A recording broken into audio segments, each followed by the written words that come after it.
മക്കളെ വസ്ത്രമൊക്കെ അലക്കി. മക്കൾ വലുതായപ്പോ വിചാരിച്ചു നമുക്കൊരു ആശ്വാസം വരും. അപ്പൊ പേരക്കുട്ടികളുടെ വസ്ത്ര കൂമ്പാരങ്ങൾ കൊണ്ടുപോയിട്ട് അങ്ങോട്ട് ഇട്ടുകൊടുത്തു. ഇതും കൂടി അലക്കിക്കോ.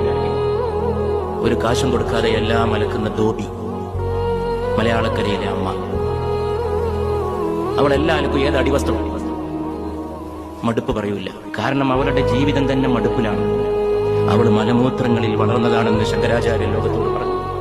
ലോകത്ത് ഞാൻ ആരോടാണ് ഏറ്റവും കൂടുതൽ കൂറും നന്ദിയും പുലർത്തേണ്ടത് എന്ന് ഒരു ശിഷ്യൻ ചോദിച്ചപ്പോൾ പുണ്യ റസൂൽ സല്ലല്ലാഹു അലൈഹി വസല്ലം മറുപടി പറഞ്ഞു, നിന്റെ മാതാവിനോട്. ചോദ്യകർത്താവ് ചോദിച്ചു, പിന്നെ ആരോട്? മാതാവാന്ന് മനസ്സിലായി. അടുത്ത ആളാരാന്നാണ് ചോദ്യകർത്താവിന് അറിയേണ്ടത്. അപ്പോഴും വന്നു, നിന്റെ മാതാവിനോട്.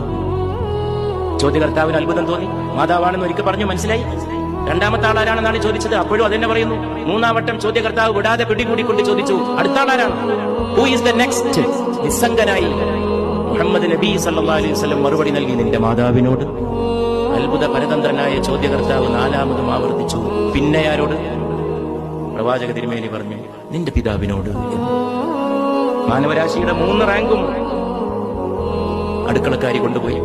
അവളുടെ ഗർഭത്തിലെ ത്യാഗം കൊണ്ടുപോയി. 9.5 മാസത്തെ ജീവത്യാഗം. 9.5 മാസം അവളുടെ വയറ്റിൽ ചുരുണ്ടുകൂടി കിടന്ന കാലത്ത് അനുഭവിച്ച സ്വസ്ഥത നീ ഒരു കാലത്തും അനുഭവിച്ചില്ല.